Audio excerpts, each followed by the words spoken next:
This is very, very significant, particularly considering what was happening between the two countries last 1.5, 2 years. I think it's a great reset moment for Canada and India. With the Prime Minister Trudeau, we never thought a relationship is going to be normal, back to normal again. We thought it's in deep freeze for long. But with new leadership in Canada now, I think Prime Minister Mark Carney did the right thing by inviting one of the most respected and loved leader all over the world. I mean, India has shown tremendous geopolitical significance and respect all over the world. So his coming and accepting the invite of Mark Carney, I think it's a great step from both the countries. Mark Carney by inviting Prime Minister Modi and Prime Minister Modi by accepting the invite. Talking about the trade relationship, since you are associated with the field, how do you look at the India-Canada relationship in terms of trade, and how do you like to take this thing forward with the new regime? To be very honest with you, currently we feel that India-Canada bilateral trade is grossly underperforming. I mean, like when in 2015 Prime Minister Modi came to Canada, he made a very simple but very profound statement in his speech. He said, India has market, Canada has supply. That sums up everything of bilateral potential between the two countries. Canada is one of the richest countries when it comes to resources, minerals and whatnot. India needs that with the growing population. So I think this is a great relationship. Both are democracies, both are great countries. If positioned right and worked right, there is enormous, unlimited, untapped potential of trade between Canada and India. But just like any other business relationship, first and foremost requirement is mutual respect, trust and relationship. So we need to work on that. As long as both countries are willing to work together, work with a lot of trust between each other, trust like friends, trust like partners, I think both countries have tremendous potential together, and it will benefit people on both sides. I mean, we in Canada, we are a small country with only 40 million people. India, 1.4 billion people, one of the biggest economies, fastest growing economies in the world. I think it will only benefit us. It is in larger interest of Canada to have a great working relationship with India. Talking about the potential sectors, according to you, going forward, if the relationship becomes better, what are the potential sectors, according to you, should both countries focus on? Natural gas, agriculture, India with major thrust on Make in India. Canada, after whatever is happening with US tariffs and whatnot, is looking for alternate markets. I mean, there is no better market than India. So there are many sectors which have untapped potential between Canada and India.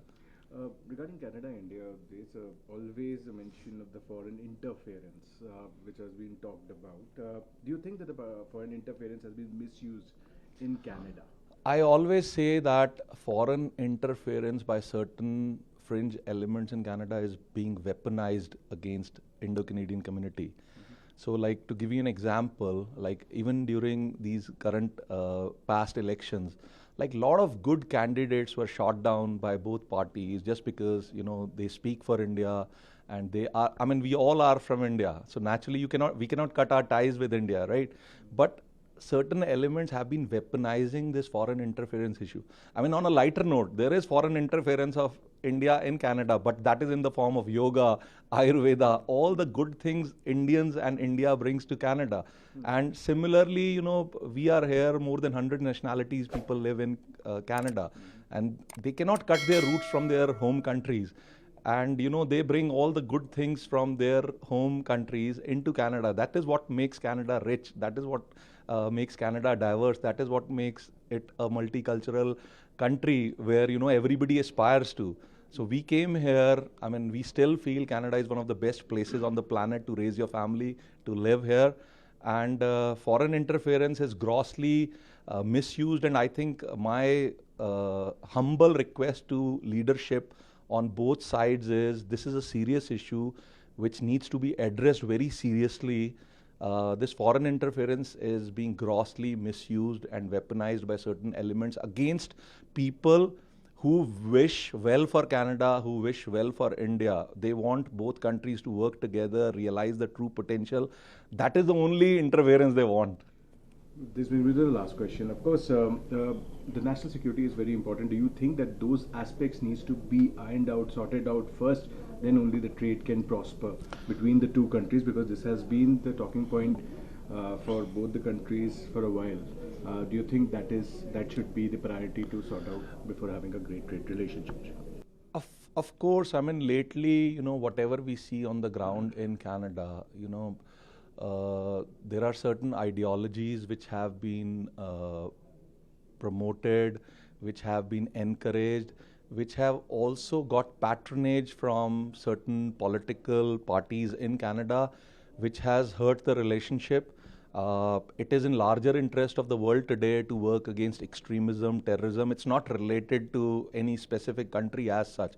I mean, humanity bears the consequences of all these acts.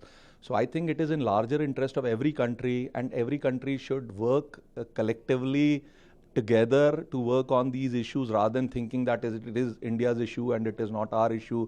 I mean, what we see today, I mean, terrorism has no boundaries. I mean, ideology has no boundaries. I mean, like, you can stop people from coming into a country or, have borders in place. But ideology travels on social media these days. So that is very critical issue which needs to be addressed by everybody. I mean, I would say that G7 is a great opportunity for all the world leaders, all the thought leaders, who are gathering together. I mean, they should take this seriously and not see that as an isolated problem of a particular country like India or some other country. I mean, this is affecting all of us. I mean, even in Canada on the streets, we see extremism every day. So that is in larger interest of Canada, of Canadians, of people like us who have actually come here and building our lives here. We have our children here. Their future belongs in Canada. So it is in our interest, not in Indian interest. It is in Canadian interest that we collectively work on these issues and sincerely work on these issues. Don't see that as a problem which is foreign. This problem is here also. So we need to weed out these problems, and once we iron out these problems and show some sincerity on all sides, I think we can build a better future for all our future generations. We are very, very excited that Prime Minister Modi is coming to Canada after so long. It's far overdue. We think it's a brand new chapter in Canada-India relations. He's coming to Alberta. Alberta is the fastest growing region in North America right now. So it has a lot of significance. We know there's been a lot of history. It's been sensitive, but this is a brand new chapter. The story should be very positive. There's so much global trade and investment cross-pollination between Canada and India in many, many sectors, in finance and technology and AI and energy and ag tech. And, India is the fourth largest economy in the world now, fastest growing. Canada offers a lot of opportunity for that. So we're very excited. What kind of potential sectors, according to you, which both countries can work together? Because we know that in the past few years, the relation has not been that good. But now, how do you look at the relation getting a fresh lease of life? And also, what are the potential sectors, according to you? Sure. I think the relationship is a brand new leaf now. We need to ignore the past, and I think we need to look ahead. And it will start from Modi to visiting us. So the potential sectors, there's many sectors. So as I mentioned, obviously the IT, high-tech sector is huge. Alberta and Calgary in particular are the fastest growing tech regions in North America right now. So we need AI engineers, software developers, machine learning, all kinds of agentic layers. The ag tech industry, agriculture is a massive area of growth for India. The aerospace industry is growing very rapidly. Obviously energy and the new energy, AI data centers is rapidly expanding. I'll tell you, the film and movie production industry, the Bollywood industry, there's a huge potential here in Canada for that industry. So there's a number of different sectors that we can start to focus on. Regarding the FTA, which everybody, because India is having FTA with multiple countries, and there were talk about the FTA with Canada as well. Do you think that it will also gain momentum in this regime, because after the visit by the Prime Minister? Yes, I do. I absolutely do. I think, Prime Minister Carney is a new leader. Yes, it's the same party, but he's got a business international background, and we're really focused on recognizing. That's why Prime Minister Modi has been invited here to start those discussions. We're having bilateral trade meetings on the side tomorrow. So it's a very exciting time. I think everyone in India and in Canada should be very excited. Regarding the trade numbers, if I may ask, anything you have in mind, because there is a potential which both countries can reach out. You have anything in mind regarding that, looking at the present condition and where the relationship can take these numbers forward? So I can't comment exactly on the specifics, of course.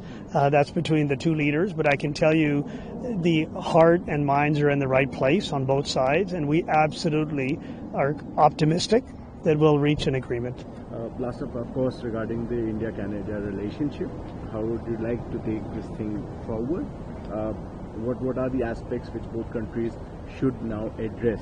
I think sort of the issues between. Definitely, I think we need to focus on the positive. So there's so much positive relationships ahead, both business, investment, cultural ties. You know, the biggest export of India's students was in Canada, you know, the last several years. So we have a huge Indian population here. We're very proud to call India our home. And so I think we have to focus on the positive and we ignore the past. And it's a new leaf.